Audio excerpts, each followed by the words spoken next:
Well, the theory is to challenge the Commerce Clause power of Congress with a 10th Amendment spin.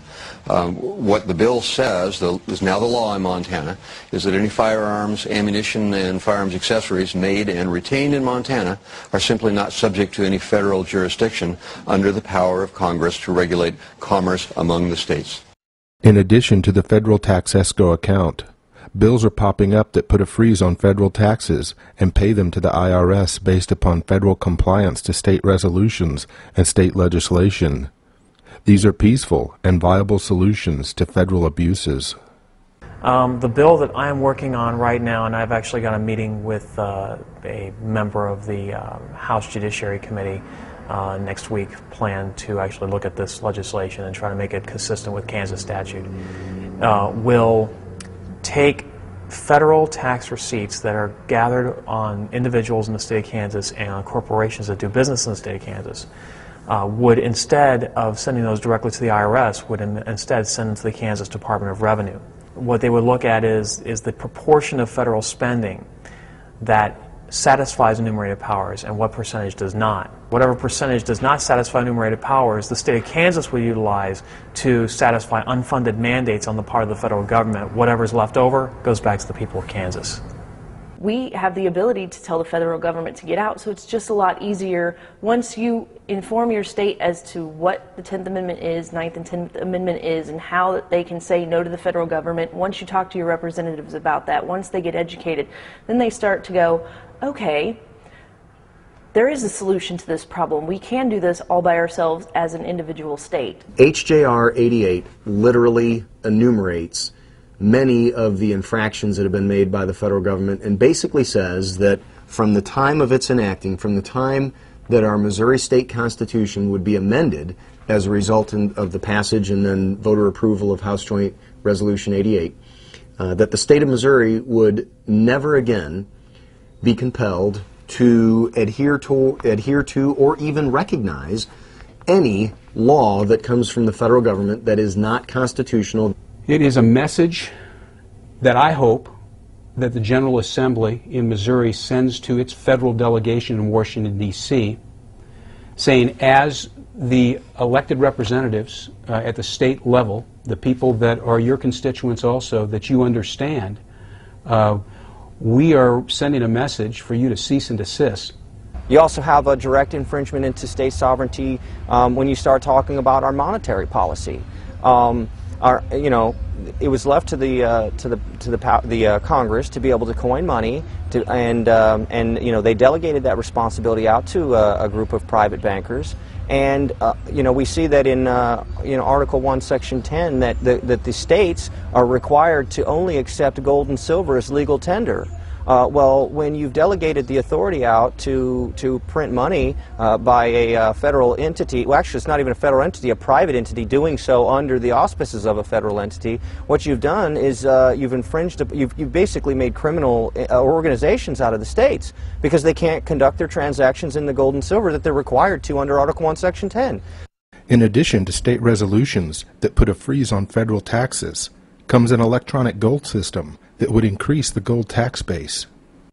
Well, the money bill I originally drafted was for New Hampshire, and it was based on the use of electronic gold currency, mainly because that's the cutting-edge technology now.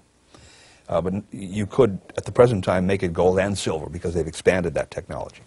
But what essentially did was to have the state adopt as an alternative currency this electronic gold system.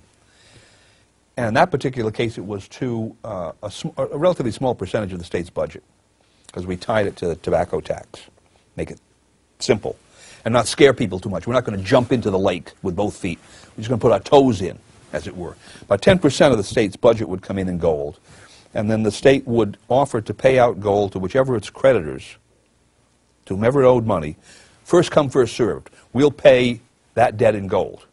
Now, the thought was, I think it's fair, that pretty soon that 10% of the state's revenue in gold would be out the door. People would be lining up to get that. Then the treasurer would come back to the legislature and say, you know what happened here? Our gold stock went to zero in a matter of a month.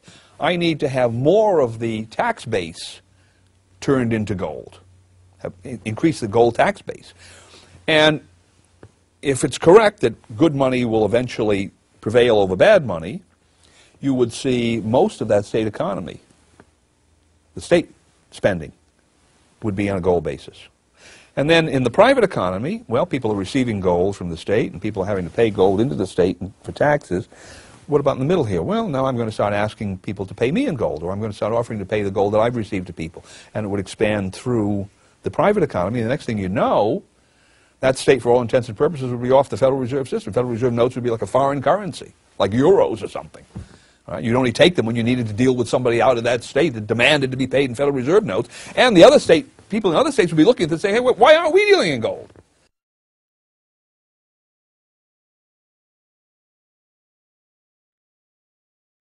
The federal government, the American government, is weak because it doesn't have a big army, a big navy, high taxes like a European power. And Jefferson said, no, this is exactly our strength. Americans love their government because it doesn't do anything to them. Right.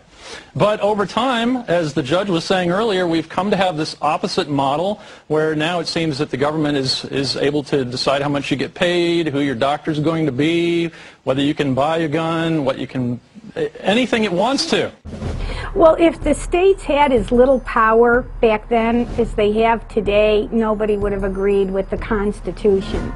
It seems like it's crept in slowly with people who started with a pure and noble desire to have a centralized government. And they've been encroaching on the rights of the states year by year, bit by bit, law by law, and nobody in the states woke up enough to say, that's too much. So what we're doing in Missouri is we're drawing the line in the sand, and we're saying this is our territory, that is your territory.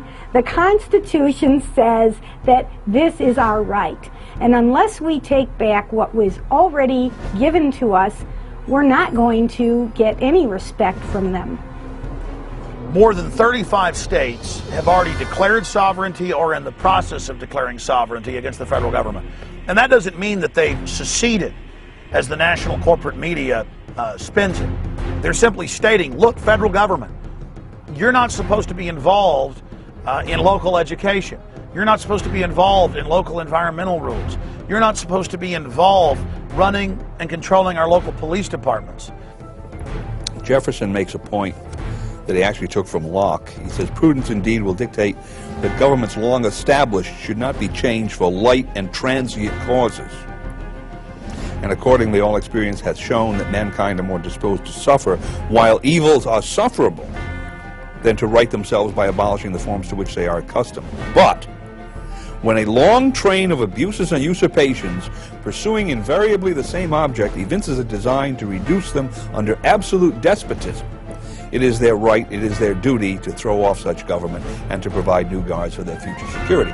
So there's the key to it, that people can put up with a lot, and probably they should put up with a lot, of friction in the system, simply because the alternative of overthrowing a government with everything that entails is potentially so horrendous that we don't want to get involved in that. But when it reaches the stage that you can look at what's going on and say, well, this is just a series of usurpations, abuses, which are leading inexorably to this result, then it is not simply one's right, it is your duty to take this kind of action.